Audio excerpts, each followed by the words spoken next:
Welcome to African Couch Potato, the mashup. This is episode 43. I'm your host, Gino. Today we're going to be speaking to a very special guest. He is the winner of SABC TV Licenses Winner Holiday Experience Competition, and his name is Thabo Batshe. Before we get into it, I just want to give you some context to the SABC TV Licenses competition. It was launched on the 1st of September 2023. It was launched with radio, so you would have been hearing it on your Metro FMs, Ukhozi, Mhlobo WNN, etc. All of the SABC's broadcast platforms. This is including TV as well, so all of your SABC 1, SABC 2, SABC 3, maybe even SABC Encore. It was launched with a couple of digital influencers. There was Clement Mawusa, Amanda DuPont, there was Londi London, and also Andile Ngube. And this big drive was to get people to, one, register for a new TV license or renew their old TV license. So usually what happens is, in this country, when people buy or need to buy a TV set, you need to have a TV license. And that's the only time that they actually pay for it. After that, we forget. So instead of now being spammed by lawyers and legal letters saying that you have to pay your TV license or else, SABC TV licenses decided to take a different approach in the form of a competition. What if we entice people to pay their TV license and get rewarded? And that's exactly what they did with this SABC TV Licenses Winner Holiday Experience competition. They said that if you pay your TV license, you could win a weekly prize, either a TV, a laptop, headphones, or a soundbar. And the whole reason for doing this was to keep the competition going, but also to give it some form of credibility so that people don't think it's a scam. They also wanted to keep momentum going through weekly engagement, so they would announce winners so that you see that it's real. It was then doubled up by newspapers, so when you're reading your Sweeten, when you're reading your Daily Sun, City Press, you would see there'd be a page there that says, enter this competition, and you could stand a chance to either go to Coachella or to Bundesliga. Now, before I fully explain the extent of how far this competition went, I am sitting with the winner, Thabo Batshe, and he will tell us how he found out about this competition. How are you? I'm all good. And hi to your listeners. I found out about the competition on Twitter. I was scrolling down. I'm always entering competitions. I was scrolling. I saw that there was a competition. I decided to look at the TNCs. I just love looking at the TNCs just to know. I looked at the TNCs and I realized that the period that the competition was running in is the period within which I paid my own TV license. And I said, you know what? Let me just enter. And then, I entered. Where were you when you did all this? I think I was home. Yeah, for these past few months, I've been working from home. So, in between breaks, I get on Twitter and stuff like that. So I think I was home when I entered the competition. Yeah. So you entered the competition. How were you first contacted to say that you might have won something? It was in December. I knew I was going home. We were on our way to Kimberley because I'm from Kimberley. So I got a call and they said that I'd won something. And I thought it was one of the weekly prizes because they didn't say at the time what it is I had won. And then obviously, curiosity. And I went on Twitter just to see what prizes had been given out.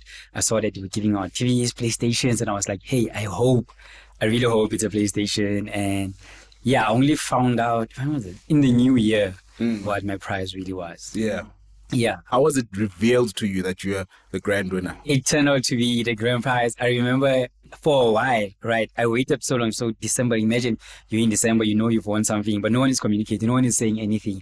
And I remember just being at home, always just, texting the page on Instagram saying, hey, someone contacted me back in December saying I won something. I haven't heard anything at this point, and nothing was saying anything. No one was saying anything.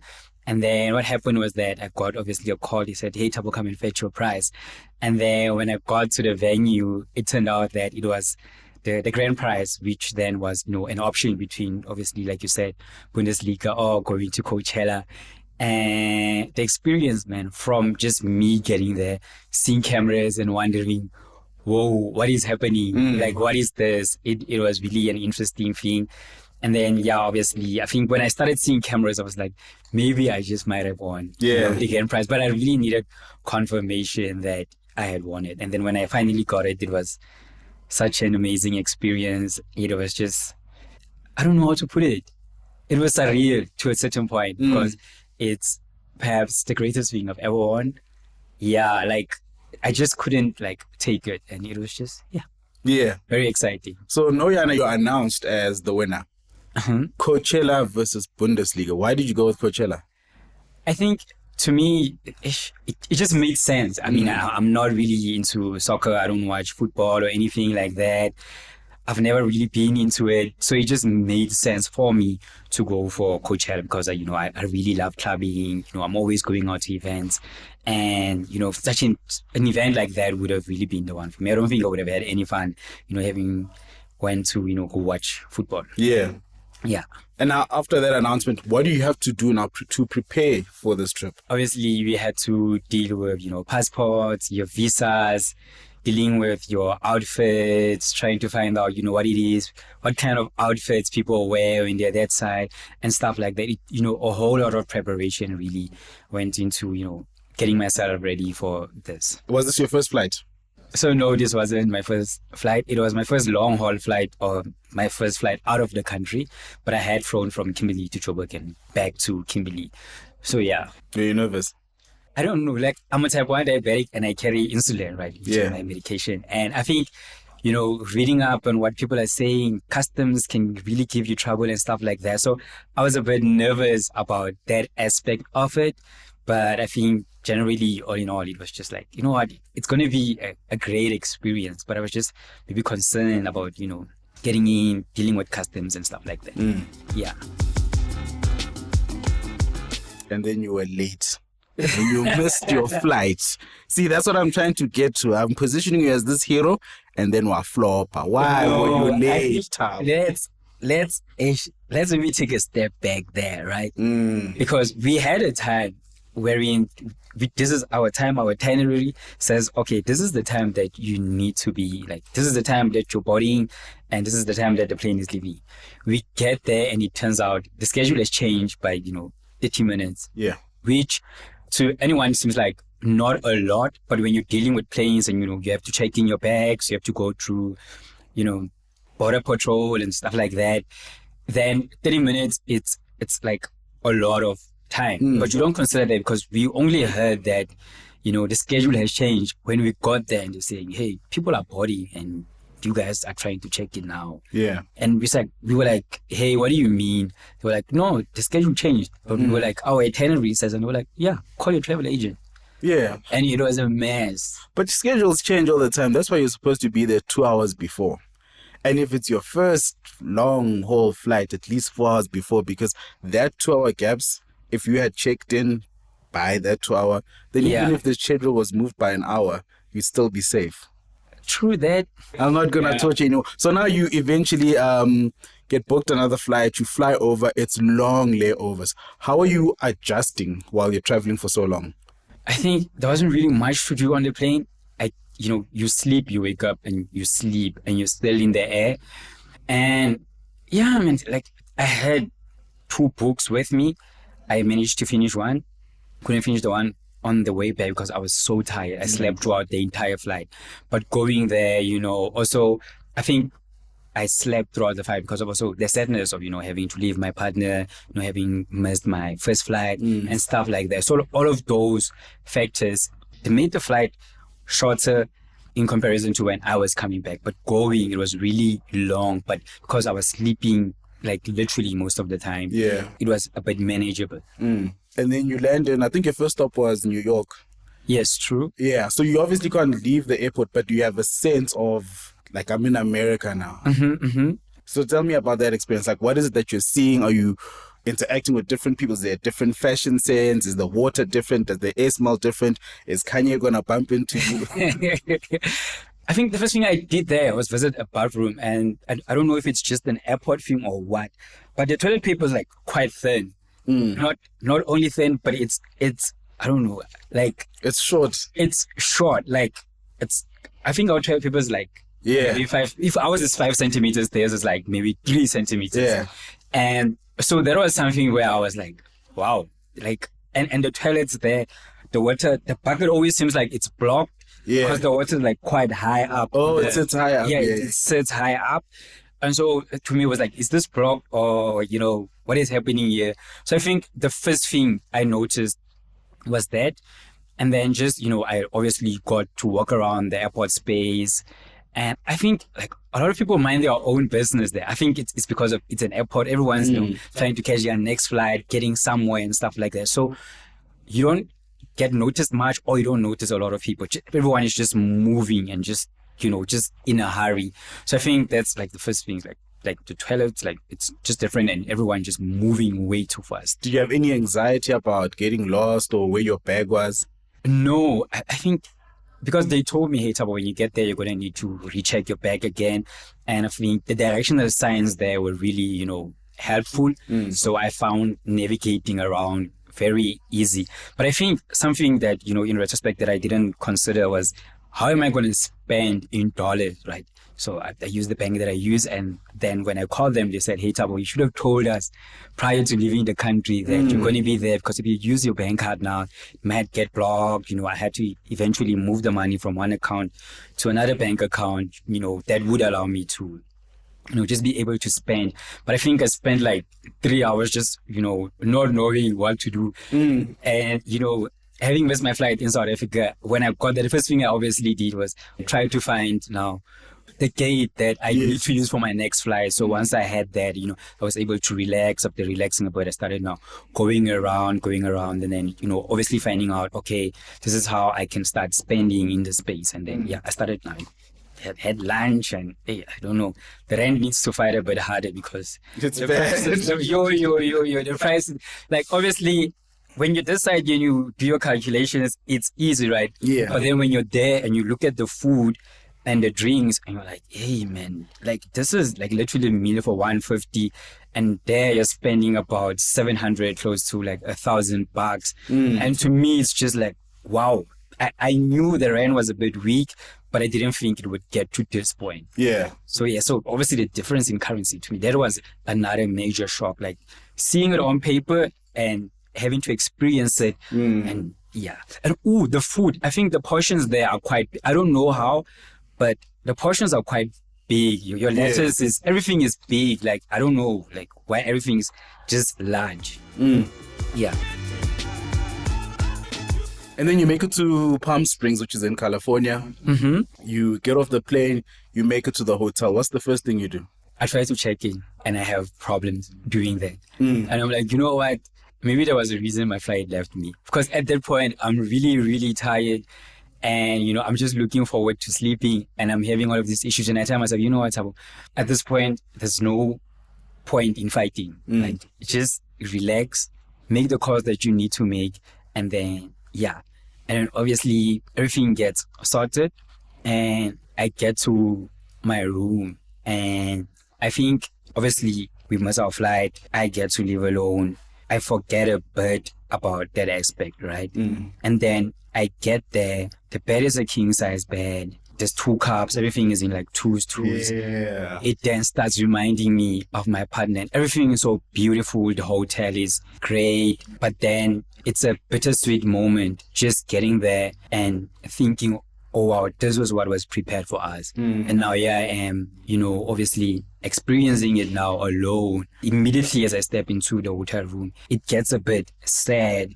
But I think, just as time goes on, I start now getting around to it that, you know what, you are here, try and make the best of it, because this is what your partner would also want you to do, because I don't think they'd ever want to feel like, Thabo, you went there and you didn't have fun because of me. You understand that?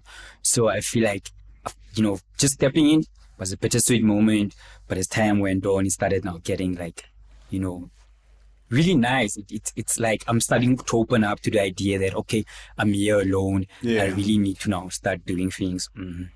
Start getting around to the idea that you're going to be alone, make the best of it. And downstairs there was like karaoke and something like that.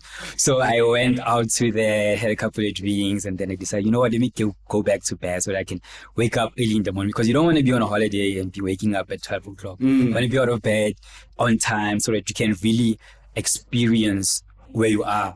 So I decided to go to bed. And But that's a good one that you mentioned, because traveling alone, I think the depressing side is everything is catered for a couple.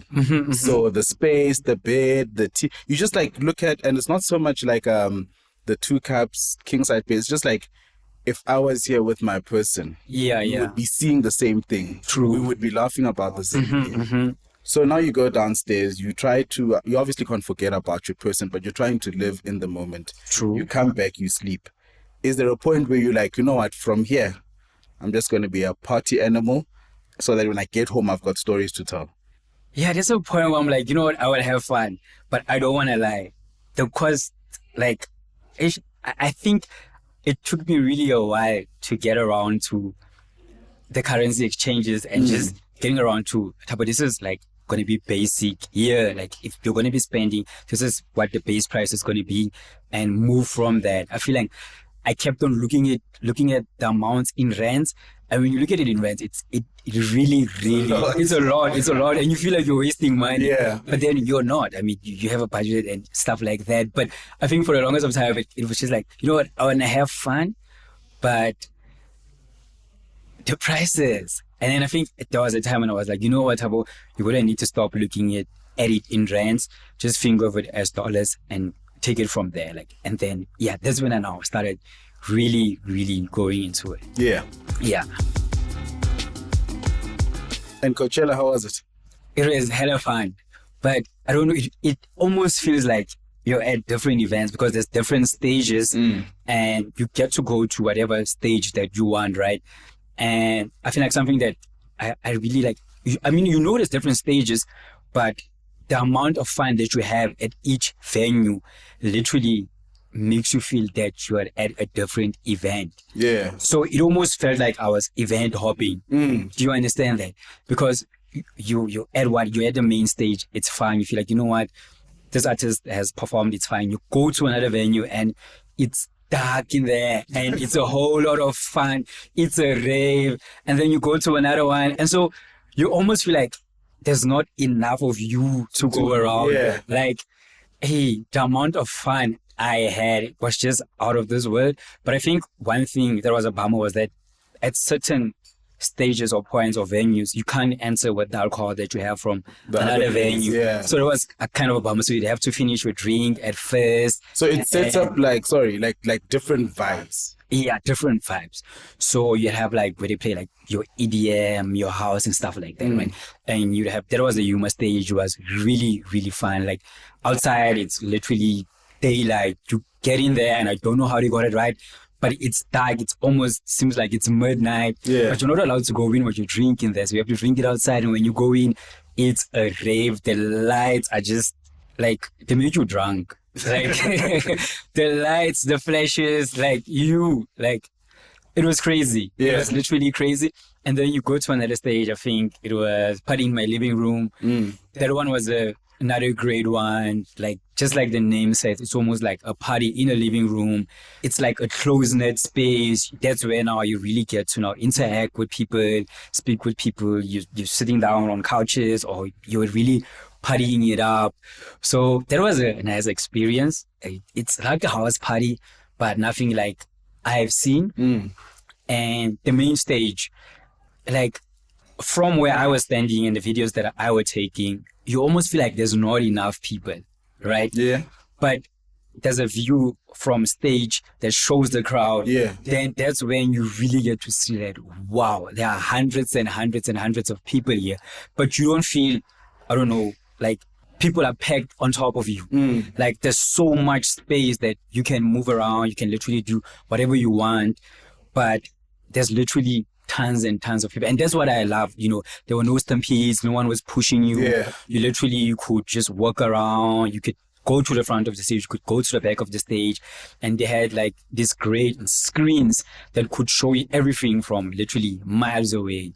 So that was another great thing that, you know, despite there being hundreds and hundreds of people, you didn't feel like there's too much of us here. Let me move. The entire time I felt like there's not enough of us. I thought this is a big event. And then I got to see the view, like when they show the crowd and people dancing. Then that's when you see like, oh, wow. I'm literally just a spot. It's literally packed.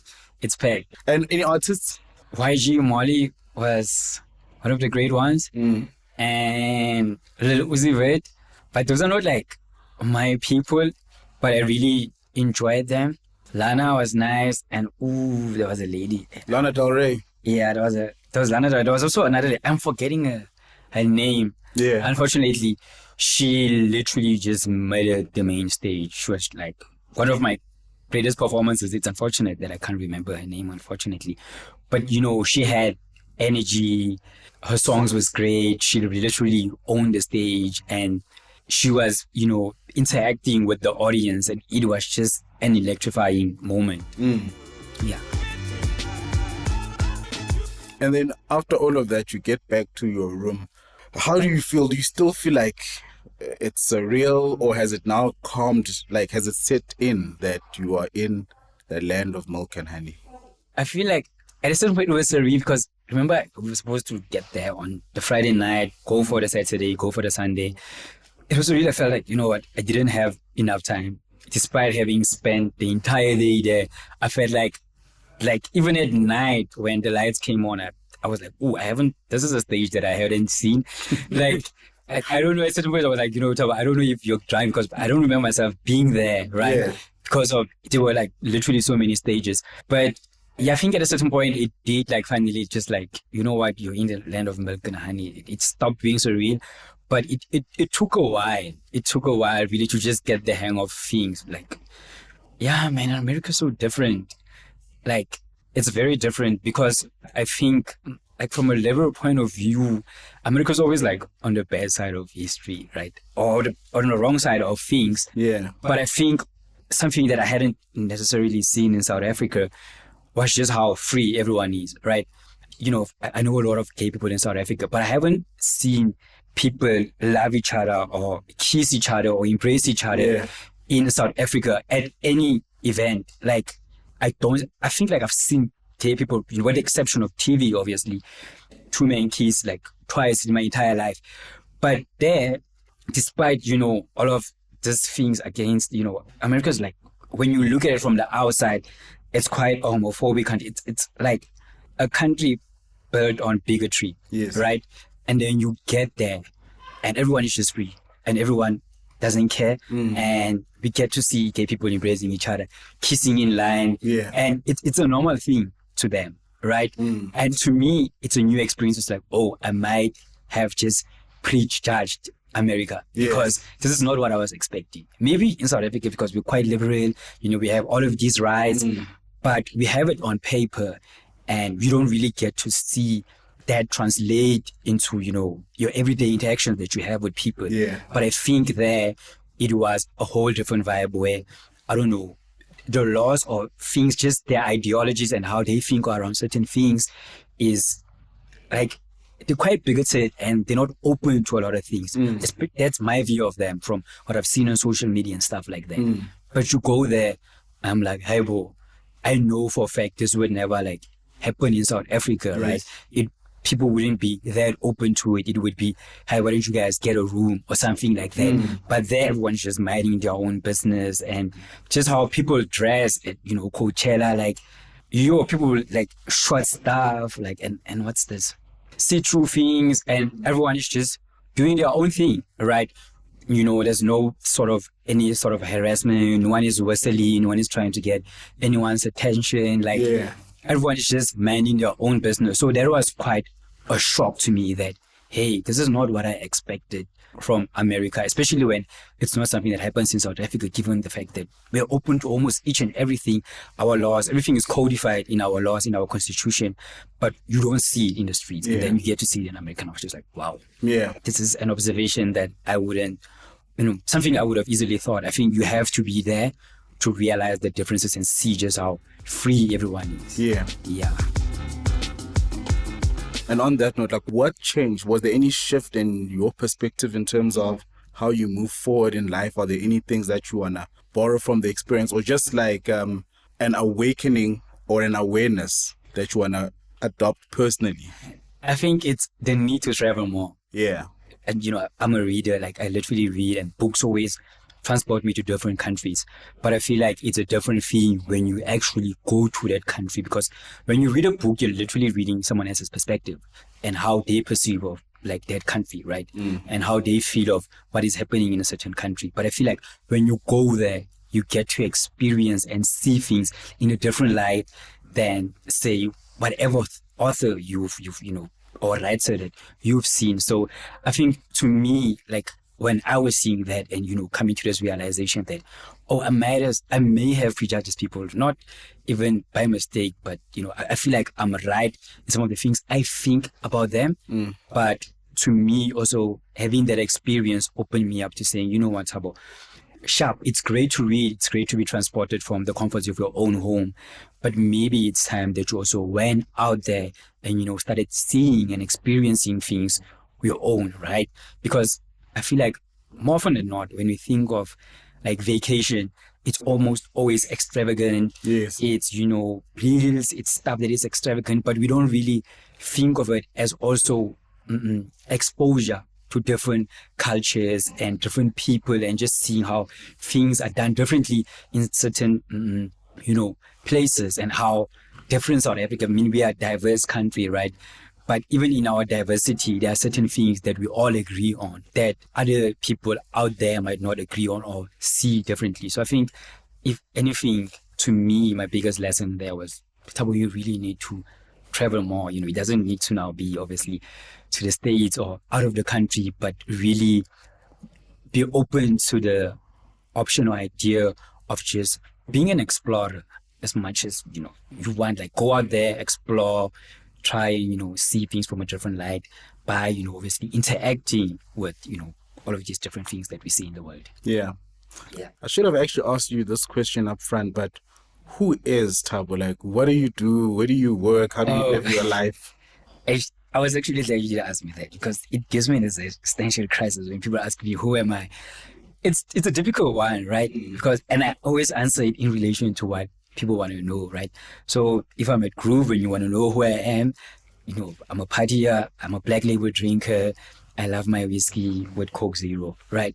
If we're at a bookish event, then who do you want to know? Then Thabo is a writer, Thabo is a reader, Thabo is someone that is really, Thabo is a literary activist. He wants to kick illiteracy in the chest. Yeah. Thabo is a co-founder of an NPO that really wants to, take African literature to people, and just making books accessible, right? That is me.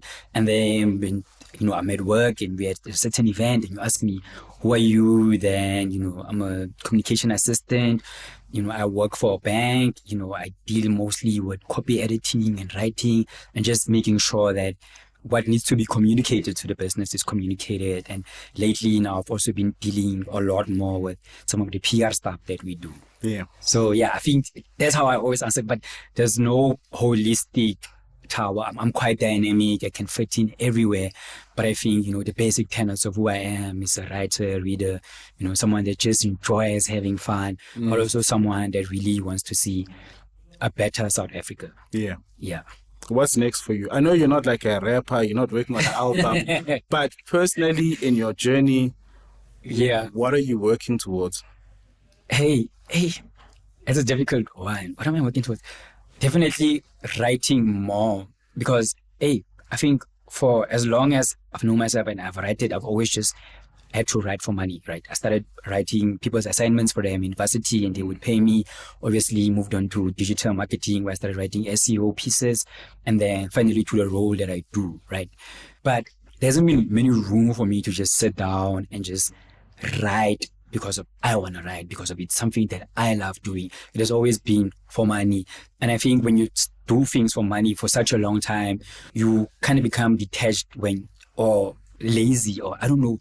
But despite writing being my passion, I find it hard to just sit down and write if there isn't a check that is guaranteed or coming my way, right? So I think what's next for me really this year, I've had a book slump for a long time because I do all of this reading and editing, and you find it really hard to go from reading for work to reading for leisure and stuff like that, right? So I think what's next for me is just writing a whole lot more, and also just getting my work out there, right? Just commentary on politics, on philosophy, and just a whole lot of reviews on some of the stuff that I'm reading. So yeah, I mean, I left Facebook for that. I used to do a whole lot of that on Facebook. Oh no, I left Facebook, and I was forgetting, just being a content creator and just vlogging. something that happened to me quite incidentally is I found that I cook. Between my partner and I cook the most because I literally just enjoy cooking. So I've started taking videos of that and just, uploading them to the internet, and people have been receiving them quite well. And it has me, always just once a week, just needing to release a video. So that's something quite new to me, just playing around with video editing and stuff like that. So I think, what's next for me? Obviously writing more and, just being a content creator and just being intentional about it. Yeah. Where can you find your cooking videos? You can find them on TikTok it's at Thabo Batshe, and similarly I put the same stuff on Instagram, which is also at Thabo Batshe. So yeah. Thank you so much. That was Thabo Batshe, the winner of SABC TV Licenses Winner Holiday Experience Competition campaign. Next week, we will be sitting down with somebody who scores music. So these are the people who make all of the sounds to make you either cry or laugh when you're watching your favorite show or film. And we also got an invite from Stir Kineko, thank you very much, for a VIP screening of a movie called Just Now, Jeffrey, before it's released. Find and follow us on Spotify, Apple Podcasts, Amazon Music, Audible, Deezer, and we are now on a new platform called True Fans, not to be confused with the other Something Fans. You can also find us on social media at African Couch Potato, absolutely everywhere except on X, which is African Couch Pot. Again, Gino Shedile, African Couch Potato, the mashup. Until next time, goodbye and keep binging.